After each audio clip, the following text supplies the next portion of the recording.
Hello everyone, welcome back to my channel Study Only Science. तो विज्ञान की कक्षा 8 की आज जो नवीन सत्र चल रहा है 2025-26 उसकी आज क्लास है। मतलब पार्ट 2 का अभ्यास प्रश्न लेकर आए हैं। तो इसको आप पूरा देखिए। सभी प्रश्नों को मैंने इसमें शामिल किया है। सभी प्रश्न उत्तर और वस्तुनिष्ठ प्रश्न आपको यहाँ पे मिल जाएंगे। तो stay tune my channel and like and share, ठीक है। और अगर चैनल पे आप नए आए हैं तो सब्सक्राइब भी कर लीजिए। अब तो पहला प्रश्न देखते हैं हमारा कि रिक्त स्थानों की पूर्ति करना है। यहाँ पे लिखा है सूक्ष्म जीवों को सूक्ष्मदर्शी की सहायता से देखा जा सकता है। किसकी? सूक्ष्मदर्शी की सहायता से। फिर है नीले हरे शैवाल वायु से नाइट्रोजन का स्थिरीकरण करते हैं, ठीक है, जिससे मिट्टी की उर्वरता में वृद्धि होती है।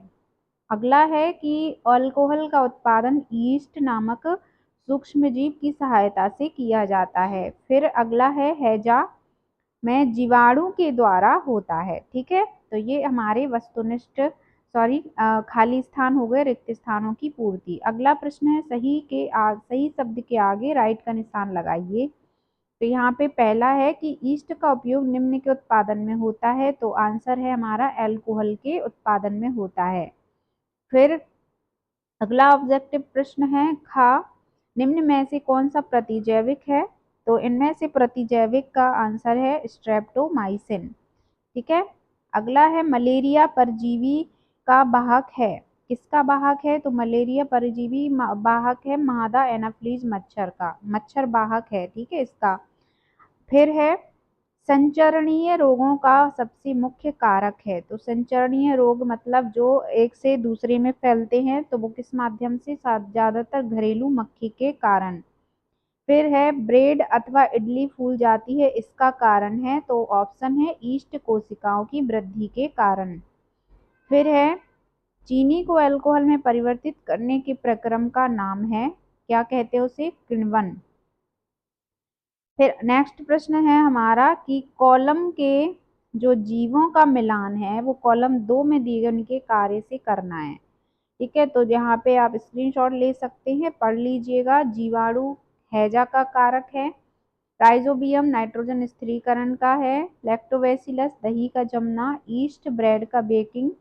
एक प्रोटोजोआ जो मलेरिया का कारक होता है और एक विषाणु एड्स का कारक होता है, ठीक है। इनमें से एक जो है वो छूट जाएगा क्योंकि एक एक्स्ट्रा दिया गया है। अब देखते हैं प्रश्न चौथा है क्या सूक्ष्मजीव बिना यंत्र की सहायता से देखे जा सकते हैं? यदि नहीं तो वे कैसे देखे जा सकते हैं? तो इस प्रश्न का आंसर आपको यहाँ पे मिल जाएगा।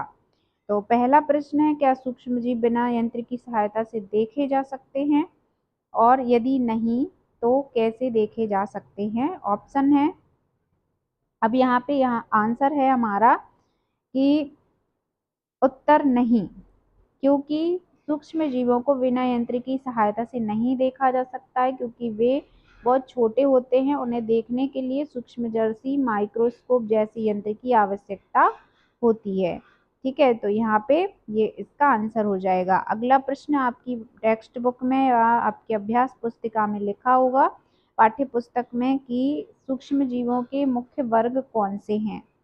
तो ऑप्शन हमारा आंसर है, उत्तर है सूक्ष्म जीवों के मुख्य वर्ग निम्नलिखित हैं। पहला है जीवाणु या बैक्टीरिया। तो ये एक कोशीय प्रोकैरियोटिक जीव होते हैं जैसे राइजोबियम और बैसिलस। दूसरा है कवक या फंगी। तो इसमें मशरूम, पेनिसिलियम, राइजोप्स आदि शामिल हैं। तीसरा है प्रोटोजोआ, ठीक है, जिसको इंग्लिश में भी प्रोटोजोआ कहते हैं। इसके उदाहरण अमीबा और पैरामीशियम हैं। चौथा है शैवाल या एल्गी।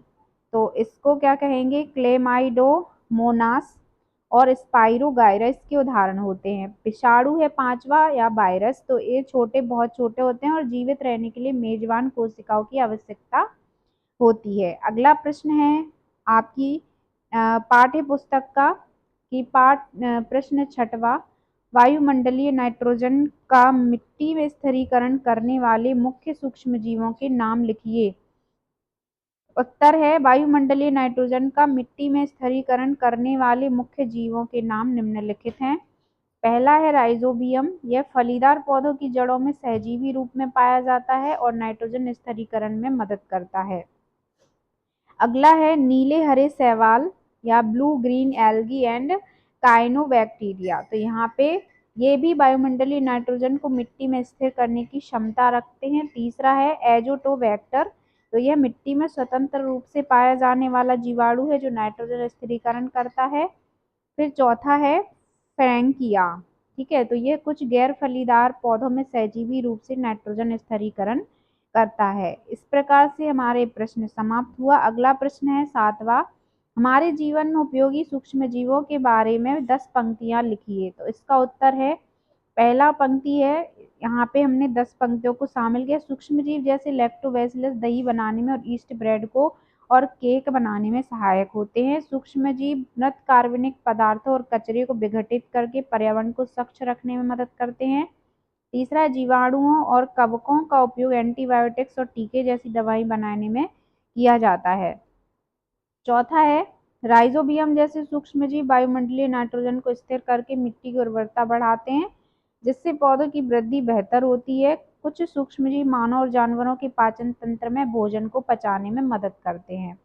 फिर अगला है, सूक्ष्म जीवों का उपयोग कीटों और बीमारियों को नियंत्रित करने के लिए जैव नियंत्रण एजेंट के रूप में किया जाता है।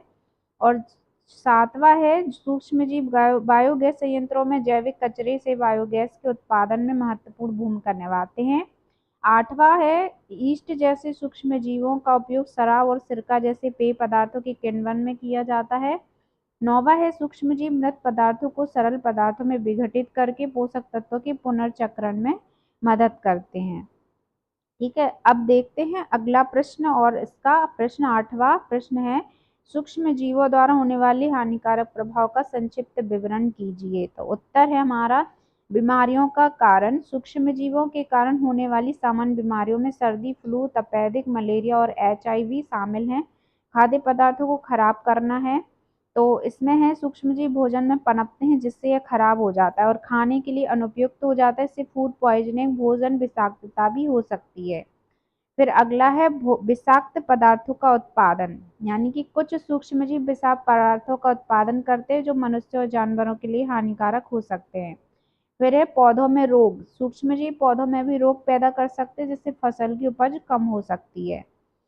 फिर अगला है सूक्ष्म जीवों का जो कारण है वो है कपड़े और चमड़े को नुकसान, तो कुछ सूक्ष्मजीव कपड़े और चमड़े की वस्तु को भी खराब कर सकते हैं। उदाहरण दिए गए हैं। मनुष्यों में किस तरह से सूक्ष्मजीव होते हैं, हैजा, टाइफाइड, हेपेटाइटिस बी और कई अन्य बीमारियों में सूक्ष्मजीवों के कारण होते हैं। और जानवरों में होता है कि पेट और मुंह की बीमारी और एंथ्रेक्स जैसी बीमारी सूक्ष्म जीवों के कारण होती हैं। और पौधों में किस तरह से होता है कि गेहूं की रस्ट और नींबू कैंसर जैसी बीमारियां सूक्ष्म जीवों के कारण होती हैं।